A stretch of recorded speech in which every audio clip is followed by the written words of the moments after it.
जैसा कि last episode में हमने देखा था कि ज़ियाफान को शाओबी ने बचा लिया है, मगर वो उसे बता रही थी कि सोल डिवाउरिंग बीड ने उसके दिल को भी करप्ट कर दिया। अगर ज़ियाफान को जिंदा रहना है तो उसे इस वेपन को छोड़ना होगा। हालांकि ज़ियाफान उसकी बात नहीं सुनता। वहीं दूसरी तरफ फॉलिंग गॉड पास में डेमोनिक बीस्ट पूरी तरह से राइचस पाथ के कल्टिवेटर्स पर हावी हो चुके थे, जिसके चलते किंगमेंग सेक्ट का लीडर अपनी सेना को पीछे हटने का हुक्म देता है। तो इस तरह से डेमोनिक बीस्ट फॉलिंग गॉड पास को क्रॉस करते हुए सीधे किंगमेंग सेक्ट की तरफ रवाना हो गए। बीस्ट गॉड इस पूरी दुनिया को खत्म करने की फिराक में था, लेकिन ज़ियाफान ने अपनी दुनिया को बचाने की उम्मीद अभी तक नहीं हारी।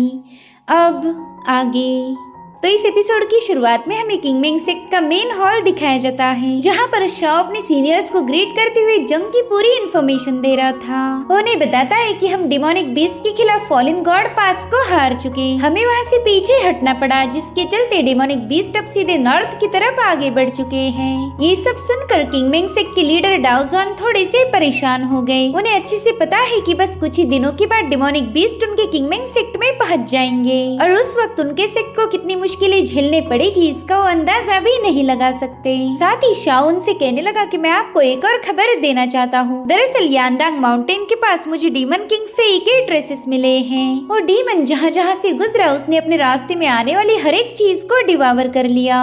जमीनों में काफी बड़े बड़े क्रैक्स पड़े हैं, पानी के झरने पूरी तरह से सूख चुके। उन माउंटेन्स को देखकर ऐसा लगता है कि मानो किसी ने उनकी जिंदगी को पूरी तरह से निचोड़ लिया हो। ये सब सुनकर टियानी टेम्पल के लीडर कहने लगे कि हाँ, मैंने भी इस डीमन किंग के बारे में सुन रखा है। जहाँ तक मुझे पता है कि डीमन किंग फेई काफी ज्यादा भयानक है। अगर आगे चलकर डेमोनिक बीस्ट की टाइड्स भी पीछे हट गई तो भी ये डीमन पीछे नहीं हटेगा। इनफैक्ट हम डेमोनिक बीस्ट के खिलाफ जीत हासिल कर सकते हैं, लेकिन फेई के खिलाफ जीत हासिल करना काफी ज्यादा मुश्किल होगा। वो मानव जाति को पूरी तरह से डिस्ट्रॉय करने की ताकत रखता है। उतने में ही किंगमेंग सेक्ट के लीडर डाओ जुआन कहने लगे कि कॉमन लोगों को बचाना ही हमारी जिम्मेदारी है। जिसके बाद वो अपने फेवरेट डिसाइपल जी और जिंग को भी सामने बुला लेते हैं। उन सबसे कह रहे थे कि तुम्हें अब एक बहुत बड़ी जिम्मेदारी को उठाना होगा। मैं चाहता हूँ कि तुम टियानियन टेम्पल और फेनशांग वैली के लोगों के साथ मिलकर उस डिमोनिक बीस्ट को खत्म कर दो। मैं जानता हूँ डीमन किंग फेई काफी ज्यादा खतरनाक है, लेकिन मुझे अपने डिसाइपल्स पर पूरा यकीन भी है कि तुम लोग उसे खत्म कर पाओगे। तो सभी डिसाइपल्स मिलकर डाओ जुआन से प्रॉमिस करते हैं कि वो जरूर से फेई का नामो निशान मिटा देंगे। अब सीन शिफ्ट होकर हम ज़ियाफान को देख पाते हैं, जो कि अपनी ब्लड डिवावरिंग मेस पर सवार होकर पूरे एरिया को एक्सप्लोर करने के लिए निकल चुका था। और उतने में ही ग्रे मंकी उसे इशारों में बताने लगा कि देखो नीचे तो टाउन है और मुझे काफी ज्यादा भूख लगी है, तो क्यों ना मुझे तुम टाउन में लेके चलो।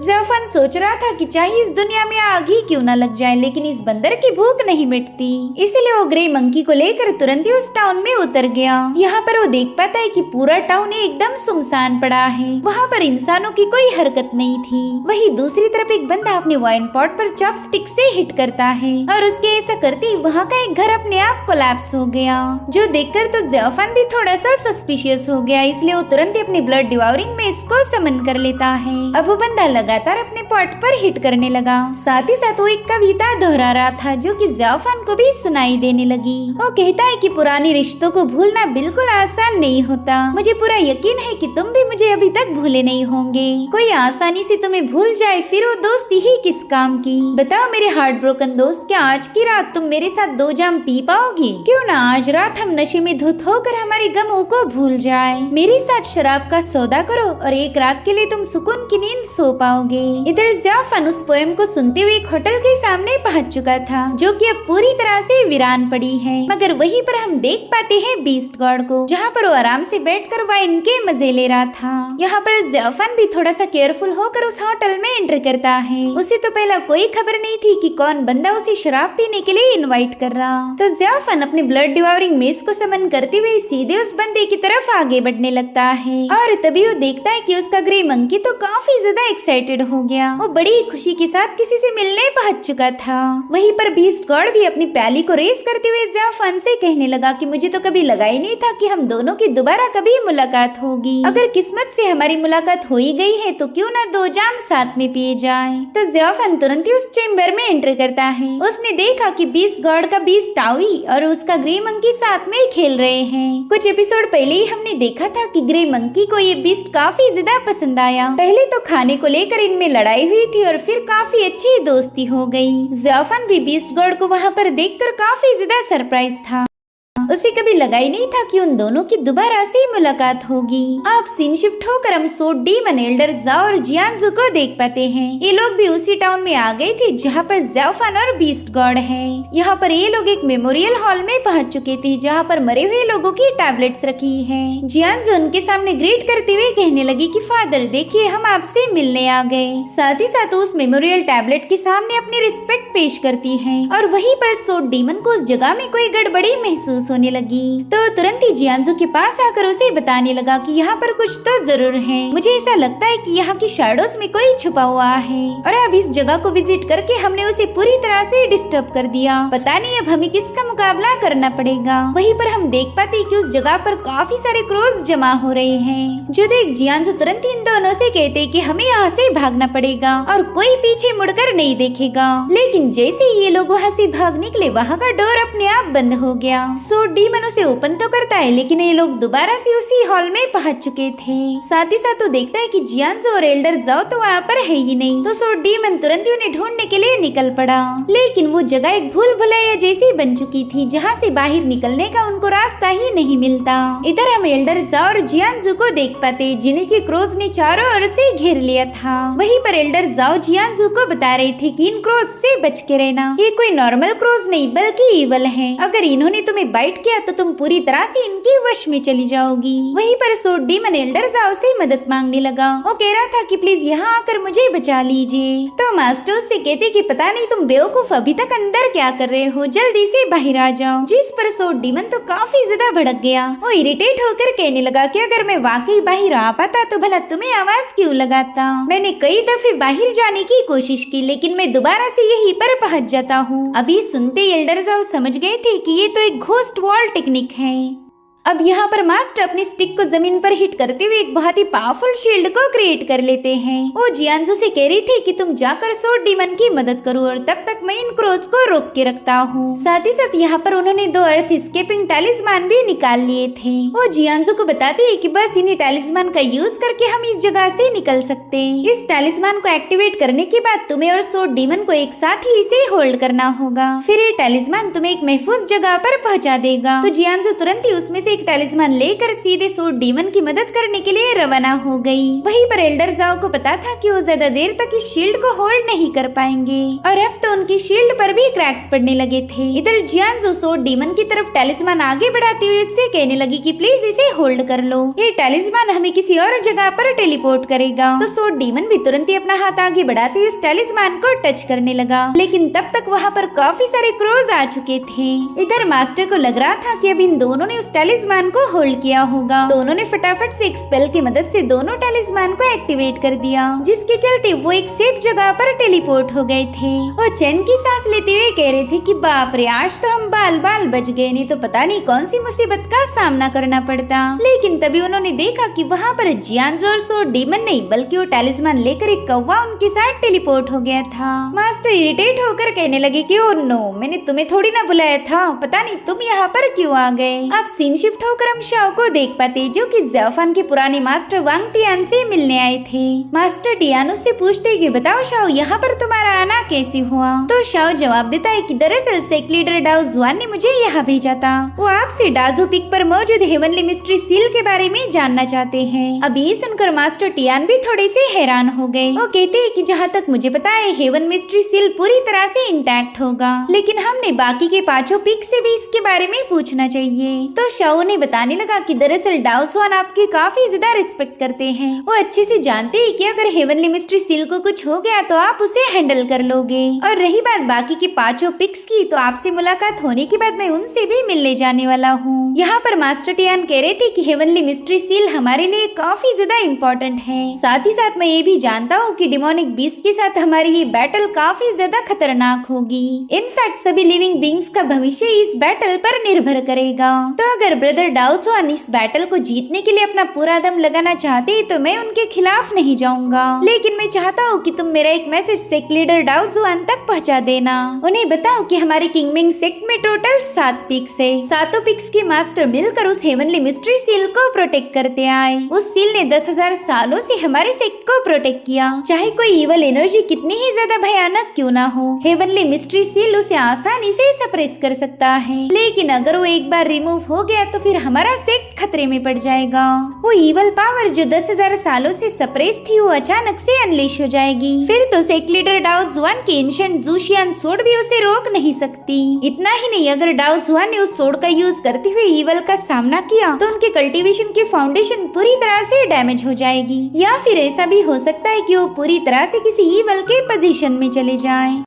इसीलिए तुम जाकर ब्रदर डाओ जुआन को बता दो कि हेवनली मिस्ट्री सील को हटाने से पहले एक बार फिर से सोच ले। अगर वो सील हट गया तो फिर हम वापिस से सब कुछ नॉर्मल नहीं कर पाएंगे। तो शाओन से प्रॉमिस करता है कि वो जरूर से ये पैगाम अपने मास्टर तक पहुंचा देगा। अब सीन शिफ्ट होकर हम ज़ेफान और बीस्ट गॉड को देख पाते हैं, जिन्होंने चीयर्स करते हुए एक एक प्याली गटक ली थी। बीस्ट गॉड ज़ेफान से कहने लगा कि पिछली बार हमें दिल खोलकर पीने का मौका ही नहीं मिला, लेकिन आज हम कोई कसर नहीं छोड़ेंगे। और फिर वो एक और प्याली भर के ज़ेफान की तरफ पास कर देता है और ज़ेफान को बता रहा था कि इस टाउन के सभी लोग डिमोनिक बीस्ट से डर के भाग चुके हैं। तो फिर बताओ मेरे छोटे भाई, तुम ऐसी खतरनाक जगह पर क्यों आए? जिस पर ज़ेफान कहने लगा कि जो लोग अपनी जान बचाकर भागे थे उनके लाइफ में ऐसा कुछ तो जरूर होगा जिसे वो बिल्कुल खोना नहीं चाहते। उनकी जिंदगी खूबसूरत होगी इसलिए वो उसे बचाना चाहते हैं, लेकिन मेरे पास तो अपनी लाइफ को बचाने के लिए कोई वजह नहीं। जो सुनते ही बीस्ट गॉड को काफी ज्यादा हंसी आने लगी। वो अपनी प्याली उसकी तरफ रेज करते हुए कहने लगा कि इसके पीछे 2 वजह हो सकती है।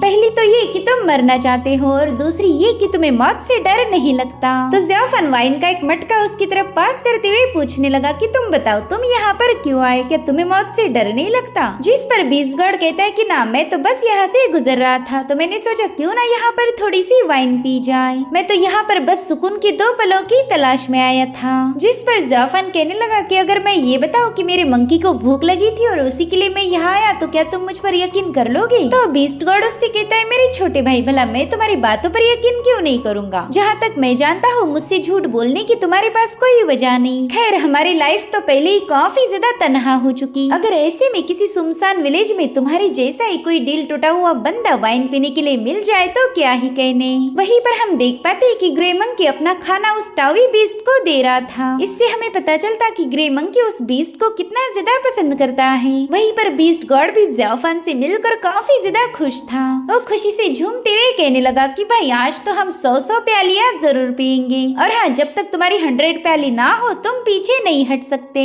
तो ज़ेफान भी इसके लिए राजी हो गया। बीस्ट गॉड उससे कह रहा था कि भाई ये दुनिया तबाही की कगार पर है, यहाँ के सभी लोग अपनी जान बचाने में लगे हुए हैं, लेकिन तुम हो कि तुम्हें खुद की कोई फिक्र ही नहीं। तो क्यों ना तुम मेरे साथ फॉलिंग गॉड पास चलो। जिस पर ज़ेफान कहता है कि फॉलिंग गॉड पास, अरे वो तो वही जगह है ना जहाँ पर राइचस पाथ के लोगों ने डिमोनिक बीस्ट का मुकाबला किया था। तो बीस्ट गॉड कहता है हाँ बिल्कुल, मैं उसी जगह का जिक्र कर रहा था। तो ज़ेफान उससे कहने लगा कि सेंट्रल लैंड्स में पूरी तरह से क्योस मचा है। मैं जानता हूँ तुम्हें भी मेरे जैसा ही अपनी जिंदगी से कोई लगाव नहीं, लेकिन बस मौत के लिए इतनी जल्दबाजी दिखाना सही नहीं रहेगा। जो सुनते ही बीस्ट गॉड को हंसी आने लगी। वो कहता है कि मुझे अपनी जिंदगी से काफी ज्यादा लगाव था, लेकिन मैं जिसके साथ अपनी जिंदगी गुजारना चाहता हूँ वो अब इस दुनिया में नहीं रही। मैं बस उसके लिए एक आखिरी चीज करना चाहता हूँ और वो है खुद को मार देना। अगर मैं मारा गया तो उससे दोबारा से मिलने का मौका मिलेगा जिसे मैं बिल्कुल गंवाना नहीं चाहता। उसकी बातें सुनकर ज़ेफान भी अपने दोस्तों को मिस करने लगा। वो अपने आखिरी दिनों में अपने दोस्त, अपनी फैमिली और प्यार के लिए कुछ न कुछ करना चाहता है।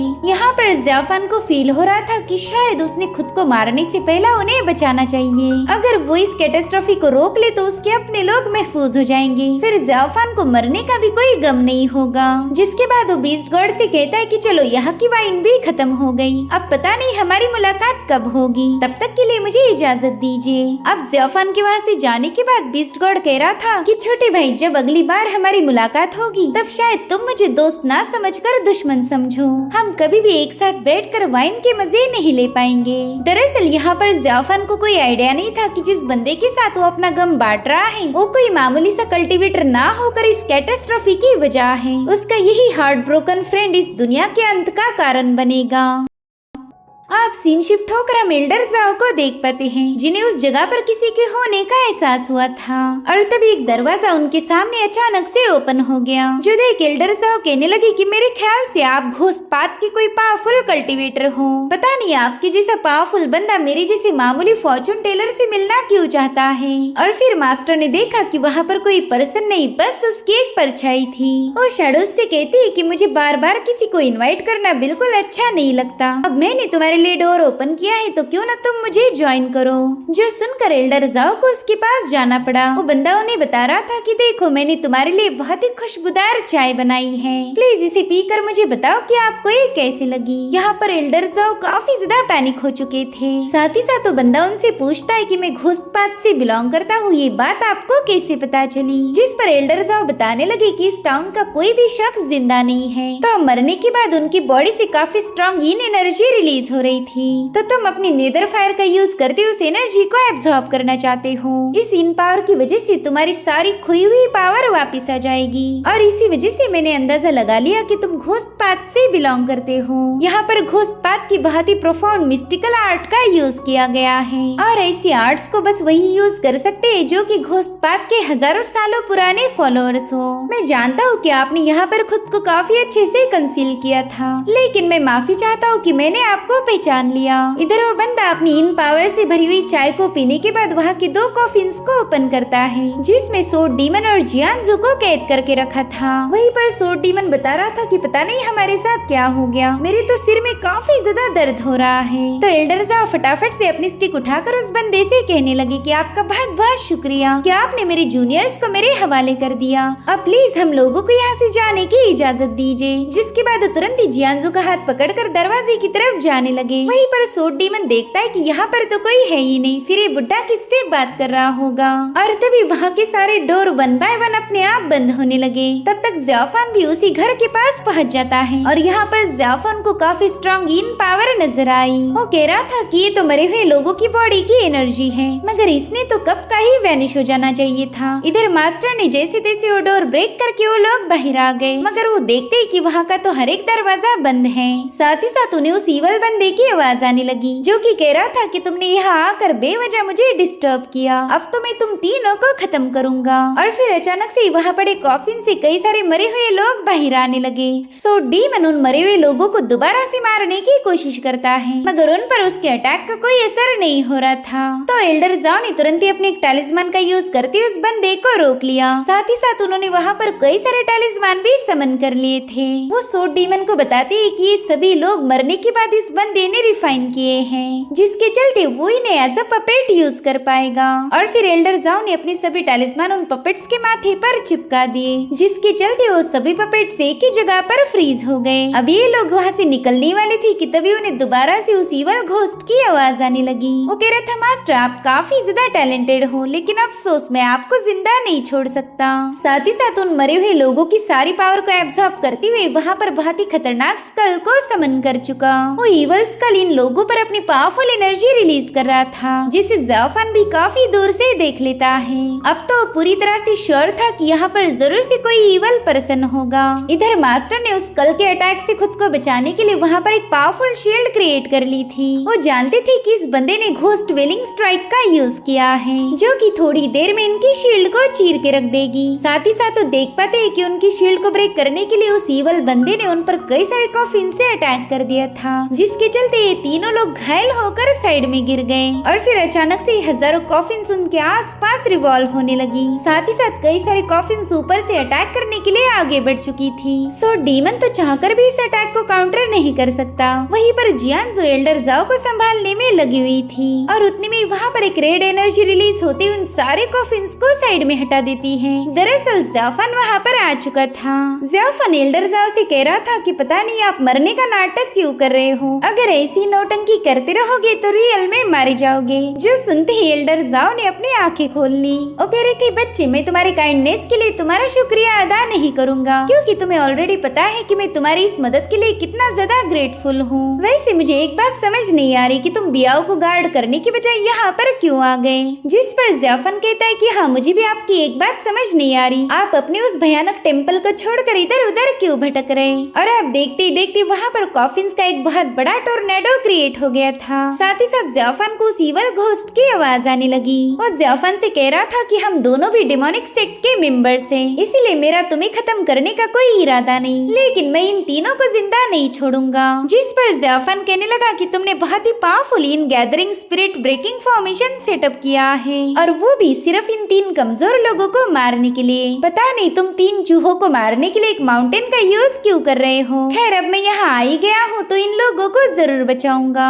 जिसके बाद ज़ाफन अपने डिमोनिक हैंड का यूज करते हुए इस पावरफुल फॉर्मेशन से इन लोगों को बचाने लगा। तभी एल्डर जाओ से बताते हैं कि अगर हमें इसकी रियल बॉडी मिल गई तो हम आसानी से इस फॉर्मेशन से निकल सकते हैं, लेकिन उसके लिए मुझे थोड़ा सा डिविनेशन करना होगा, तभी जाकर मैं इसकी रियल बॉडी को फाइंड आउट कर सकता हूँ। और फिर एल्डर जाओ अपनी डिवाइन पावर का यूज करते हुए वहाँ पर एक फॉर्मेशन सेटअप कर लेते हैं, जिसकी मदद से उस ईवल घोस्ट की बॉडी को चेक करने लगे। वहीं पर ज़ाफन उन कॉफिन्स को रोकने में लगा हुआ था। वहीं पर सो डीमन भी उन पर होने वाले अटैक को डिस्ट्रॉय करने लगता है। साथ ही वो एल्डर जाओ पर भी नजर रखे हुए था। वो उनसे पूछता है कि क्या आप वाकई उसकी बॉडी ढूंढ पाओगे या दोबारा से नौटंकी कर रहे हैं। मुझे तो आपकी किसी भी बात पर यकीन नहीं होता, अगर हम आपके भरोसे रहे तो शायद यहीं पर मारे जाएंगे। और उतने में ही एल्डर जाओ ने उस बंदे की बॉडी को लोकेट कर लिया। वो तुरंत ही ज़ाफन को उसकी डायरेक्शन बता देते हैं, तो ज़ाफन फटाक से उसी दिशा में रवाना हो गया। हालांकि उस पर काफी सारे कॉफिन से अटैक हो रहे थे, मगर उन्हें जैसे तैसे डॉज करते हुए ज़ाफन सीधे हॉल में पहुंच जाता है। वहाँ पर ज़ाफन सीधे एक मेमोरियल टैबलेट पर अटैक कर देता है, और उसके ऐसा करते ही वो इल्यूजन ब्रेक हो गया। अब इन लोगों का रास्ता साफ होते ही एल्डर जाओ उन दोनों को लेकर वहाँ से भाग निकले, मगर ज़ाफन अभी भी उसी हॉल में फंसा हुआ था। और तभी वहाँ की दीवार ब्रेक होने के बाद एक बंदा ज़ाफन के सामने आ जाता है। वो उससे कह रहा था कि क्या वाकई तुम उन 3 लोगों को बचाने के लिए मुझसे दुश्मनी मोल लोगे? क्या तुम्हें पूरा यकीन है कि तुम उन तीनों को बचा पाओगे? जिस पर ज़ाफन कहता है कि जब तक मैं जिंदा हूँ तुम उन तीनों का कुछ भी बिगाड़ नहीं सकते। तो बंदा तुरंत ही उसके सामने जाकर खड़ा हो गया। वो ज़ाफन से कह रहा था कि चलो दिखाओ तुम्हारे पास कौन सी एबिलिटीज है, क्या वाकई तुम मेरा मुकाबला कर पाओगे? और इसी के साथ एपिसोड यहीं पर एंड हो जाता है। Thank you so much for watching. Bye bye, take care.